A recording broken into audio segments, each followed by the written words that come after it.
Hey guys, Robert here from Pastor's Toolbox. I'm here with Anthony Caldwell. Anthony, you've been a pastor in ministry, been in ministry for how many years? 18 years. 18 years. So you're 12.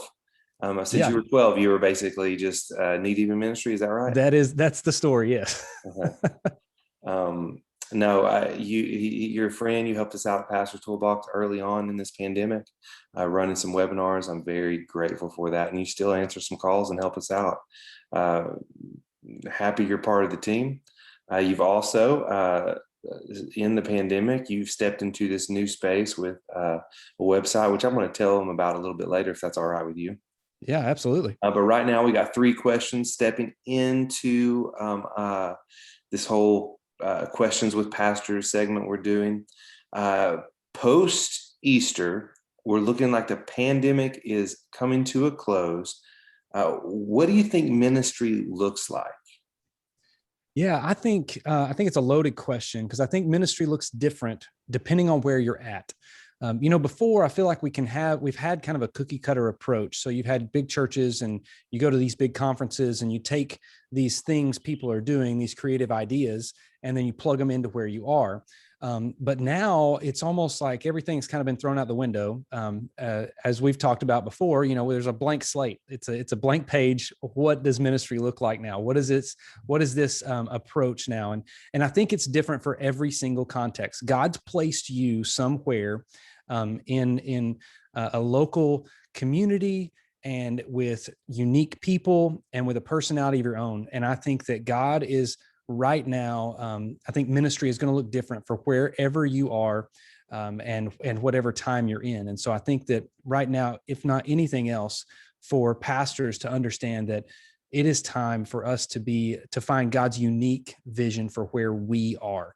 I think that, yes, across the board, there's new procedures and new protocol for children's ministries and all that kind of stuff that's going to that I think will apply to every church and every context. But I think that as for what your local church ministry looks like, I think that it is going to be different from everybody else. And I think, yes, we still serve the hungry, and we still take care of the widows and the orphans, and we still equip the saints for the work of ministry and disciple people. But I think that ministry in our context, it's time to, as we have this blank page, see what God is writing for us where we are all across the country. Because I think that as we've seen through the pandemic, I got to be a part of an in-person Easter service this year.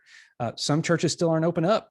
And so depending on where you are, it's going to look different. And so I think that it's time for us to hear what God is doing in our context. And so when you say our context now, do you mean like, I mean, I guess it could be both. When I hear the word unique, I almost think niche. Do you see ministry moving into that space where it's kind of like niche, like this pastor loves fishing, and is there a way to do you see leveraging like passions? What do you mean when you say unique? Yeah, absolutely. I think everybody has a where you are geographically first, because I think that we've seen different states doing different things with different mandates through this pandemic. And I think that going forward, that's just shown us a uniqueness. And then I do think there's something that fires you up. There's something that fires Yeah, me up, and it's different, And so I think that when we can really latch on to whatever it is that God's put inside of us individually and really just go for it, I think that will to really launch the church in this new era that we are finding ourselves in. that's good. As we step into ministry, or I guess a form of normalcy, anything that you think that we should be watching out for, a concern? I think that a massive concern is pastor burnout. I believe Yeah. one of the reasons we started the ministry that we are in now is because pastors are fatigued. Pastors are tired. I'm tired. I know that you're tired. I know that pastors in general are tired. I speak with dozens of pastors every month, and it's been exhausting. In a year that no pastor was trained for, I'm proud, man, to look at pastors and say, "You did it, man. You made it through. Like, we're here. You made it through 2020. That was a difficult year. There's still some challenges ahead, but don't give up." And in the not burning out, I really believe that that pastors need to reach out. If they're in a place where they feel tired, if they're in a place where they start feeling anxious or depressed or any of those type of things, I think that they need to reach out. I think that they need to not wait until it's too late. And so I think that that's probably the biggest concern that I have in this church climate, because pastors will try. We love our people so much, right? We love what God's doing in our life so much that we almost try to bear too much of the burden. We try to carry the whole church forward. It's not on us to carry the church forward. It's on us to lead the church. It's on Jesus to carry her. And so I think that if a pastor can lead well and make sure he's caring for his own heart and his own soul through this new era, I think that that's a big thing to put some spotlight on. That's good. Well, I'm gonna talk a little bit, or let you talk a little bit about this course that you have through Next Level Pastor. I think that it really hits on some of the stuff we're talking about, even just the overall call of being a pastor and then finding that unique vision. You want to tell us a little bit about it? Yeah, absolutely. For the last 18 years, I've been in ministry, and for the last 15 of those years, I kind of started figuring it out. I'm still learning every day, but over the last 15 years, God's really put a desire in my heart to find the vision and develop a strategy. As we lead churches, as we lead ministries, I believe that God has a unique vision for each person and for each context, each church.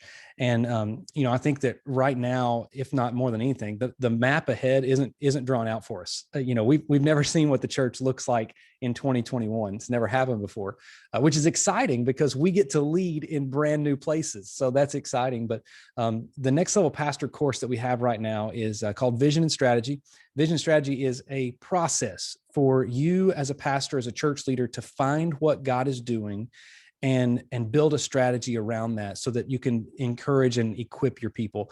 I've said before, right now, discovering God's vision and equipping the people in your church are the two top priorities of a pastor. This course is the process I've used. I've used it for 15 years. A lot of the people that I encourage and mentor through the months, they use this process as well. But it's basically how to build a team and then how to ask the right questions at the right time to the right people, which is an important part of the process to discover what God's doing where you are. I've always said that you need perspective to have vision, and you don't have all the perspective yourself. You got to have other people to help you. And so that's what the course is built on. It's a 9-session course that will walk you through from beginning to end, step by step. Here's how you put the team together. Here's the questions you ask in your first meeting. Here's the questions you ask in your second meeting. Here's the things you need to follow and do. And here's the things you need to fill out. And so it's a process. It's a template for you to find what God's doing where you are and to build a strategy and a plan to equip your people to do that. So it's been a cool thing so far, and I'm excited to see who else it can help. That's great, man. Well, I'm excited about it. I'm going to share a link in the email and build out a page for us. So we're gonna hopefully help some pastors and then connect them to you. And you're so talented, gifted, and I respect you so much. Thank you for your time today. Thank you. I appreciate it, Robert. Appreciate everything Pastor's Toolbox has done for us the last year. Oh man, thank you, man. See you. Yeah.